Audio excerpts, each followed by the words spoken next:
Hello everyone, this is Naomi. Welcome to Naomi's Bookshelf.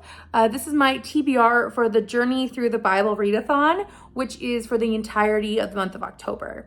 Now I am doing Victober, which I'll link my TBR for you if you want to check that out. But basically when I'm doing a TBR, I'm kind of just doing enough. But this is really interesting to me. So this one is a Christian fiction based readathon. You don't have to do it, but there's a bunch of prompts. You just kind of like choose which Bible character, choose what events you want to deal with, where you're gonna go, and I just really like the sound of it. I did it last year, but I don't think I posted about it, and it was fun, so we're gonna do it this year too. So the first prompt that I'm going with is, so the places where you're going. I'm gonna go to Egypt, which is a hot place, and I'm gonna reread Pearl in the Sand, which I think is the group book. I had this beautiful 10-year edition, and I would like to reread it. So this will be good. This is a Rahab retelling story. Oh, and I should also say all of the books I'm reading are biblical fiction, at least the ones I've planned on right now. If you know me, you know that I don't stick to TBRs like a die-hard thing, but for right now I've picked only biblical fiction. So this will be fun. Anyways, this one's a Rahab retelling about Rahab in Jericho.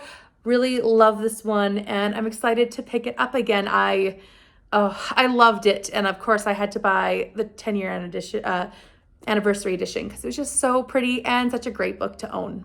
I could have picked any of the other characters to meet, but I really wanted to pick Rebecca, so I managed to find a book on my shelves that I had bought that I haven't read yet, which is In Feast or Famine. So in this one, she has a beautiful Egyptian collar, and she actually has bracelets as well. This is the sequel to Potiphar's Wife by Mesu Andrews, and I have yet to read this one. I know this is about Joseph and his wife and how that all works out, and also the dreams and whatever else. I really loved Potiphar's Wife and the turn it took on what you would call a Bible villain. So I'm excited to pick up this one and see. I know this is going to be a really fun read. I just actually need to get it off of my shelves and into my hands to read it. The next thing is an event that you are going to participate in, witness, an event you're going to witness. And that will be for me, the 10 plagues. I really wanted to stick to the Old Testament narrative. To be perfectly honest, I wanted to fit all in that range. I could have gone with New Testament stuff, but I want to stick on the old. So for the plagues, it's to read a book in a series. I'm going to try to pick up this one. I know I'm going to love it, but I think that's why I'm scared to pick it up. I do have the arc for book 4 in this series, but I haven't picked up this one yet. So I got the arc a long time ago, and I just never read it in time. And now I'm kind of hyping myself up to read it, which is not a great feeling. So Until the Mountains Fall by Connilyn and Cossette.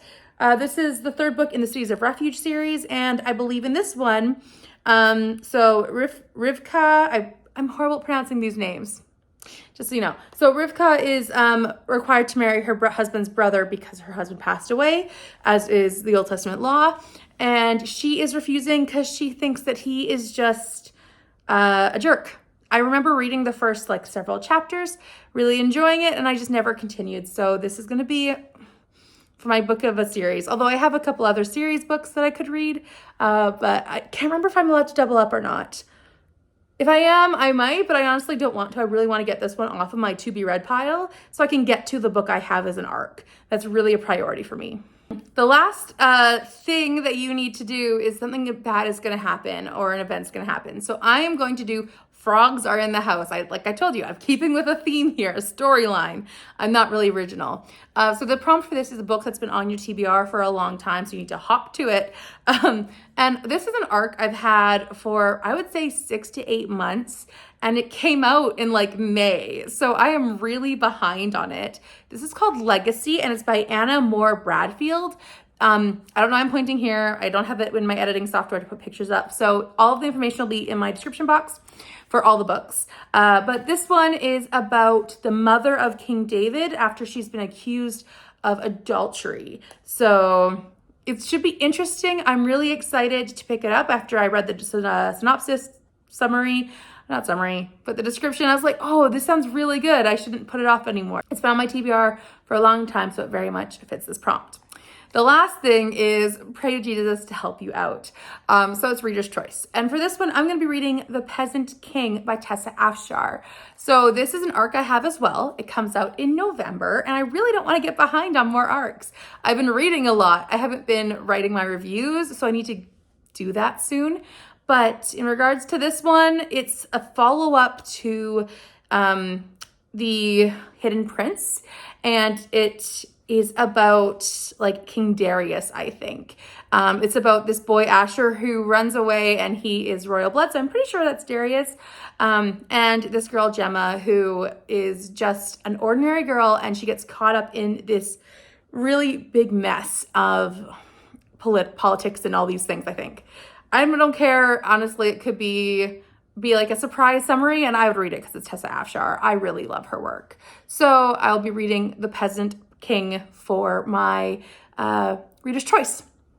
So that's it. 5 biblical fiction books. I have tons of Christian fiction as well, but I kind of want to go this route since I have several that I have to reread, or not have to reread, several I have to read coming up, but also some that I really should have got to by now. And I'm kind of in the mood for like that kind of historical fiction. So I'm gonna roll with my mood and pick those ones up. Although I could, once I finish this, very possibly, I could go and do it all over again and pick different books, but I'll let you know if that happens. So yeah, that's my TBR. Please let me know in the description box if you are going to take part in this readathon. It's really fun sounding, and I love the flexibility of it, and I love the emphasis on Christian fiction. So I hope that you are joining along. I know I was doing my outro, but then I had a thought, and I am wondering if anyone would be interested in doing a Christian fiction book club.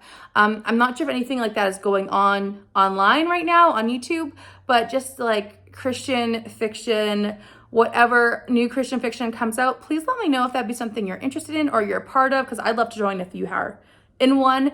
And if not, if you'd love to start one or join one with me, that would be awesome to make something to read Christian fiction, because I wish I had that community to like actually discuss the books with, as opposed to just sharing my reviews online and hearing your thoughts in the comments. It'd be nice to have an actual discussion. Just a thought. Let me know if anyone is interested, or if you already are in one, like I said, please let me know. And otherwise, subscribe, like, comment, and I will see you next time. Bye for now.